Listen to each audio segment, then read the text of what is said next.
Well, welcome to this week's show, Drawn to Whitetails. I am Drew Ramage. Got two things for you on this week's show. First thing we're going to talk about is it's November 3rd as this is airing, and we're going to give you the trends that we're seeing in the whitetail woods as we've been experiencing them here in the last week. And then the second thing, we're going to have a hunt with Bobby McWhorter and Justin Browsmer. They are Indiana pro staff that happened earlier in October, and we're going to share that hunt with you, and then what happens as they return back to the truck. Something very interesting happened to them. So we hope you enjoy that. We'll bring that to you here in just a second. But what we're seeing here at the very 1st of November as this is airing, first of all, unseasonably warm temperatures. It's been very close to the record high a number of times at the second half of October. And we're going to be in the 70s for the foreseeable future, at least what I'm seeing right now on the extended forecast. I have never seen anything or experienced not having a frost in October before. Maybe others have, but here in Western Kentucky, this is the first one I can remember of not having a frost before the end of October, before November 1st. You can see behind me, there's a lot of leaves on the trees. I anticipate those still being on the trees going forward.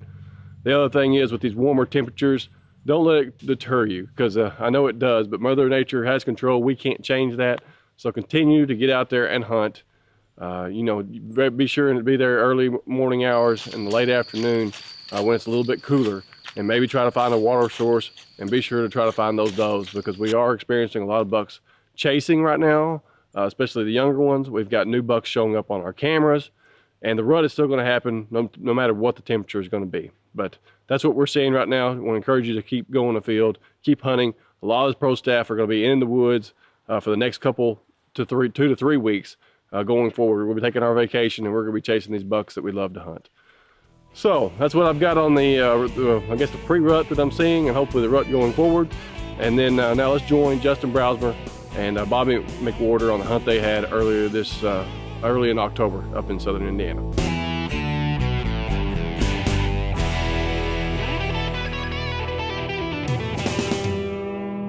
Hey guys, it's Bobby and Justin, Drawn to Whitetails, Indiana pro staff. We got out of the woods about 20 minutes ago. Had a good morning. Seen quite a few does. Nice cool morning. We had a cold front push through a day ago. A button buck actually stayed around us forever.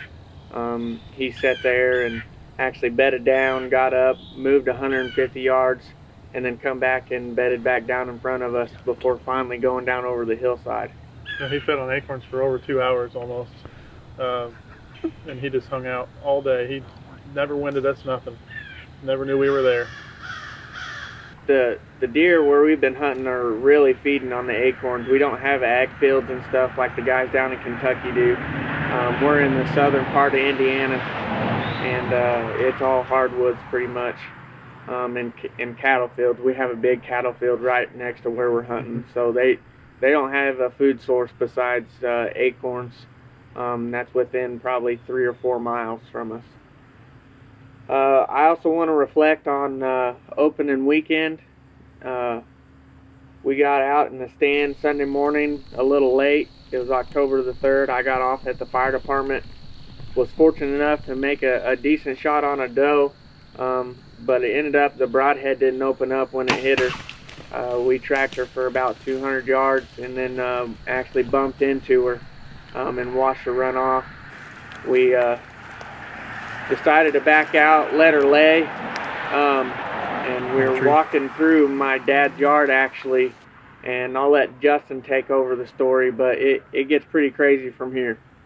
Yeah, so we come out of the woods after tracking this deer for almost 2 hours. We decided to let her lay, and we come up through the yard there up to Bobby's grandpa's house, and my truck was gone. Now I always leave the keys in there in case Bobby's grandpa needs to move it, but nothing. It's always been fine. It's a super safe area out here where his grandpa lives, so we've never had issues. Well, it just so happened that Sunday morning there was some guy stealing cars, and he happened to come across my truck and stole it. So we called the police and OnStar immediately, and they came out there and reported that he had already stole one other vehicle before mine, and it happened to run out of gas or break down right here on the road, and he just walked and found my truck. So he proceeded to drive my truck into the woods and crash it, hit a couple trees, barbed wire fence, did over 10K in damage. So I've been without my truck for about 2 weeks now, and It's not a fun day. That was not a fun day at all.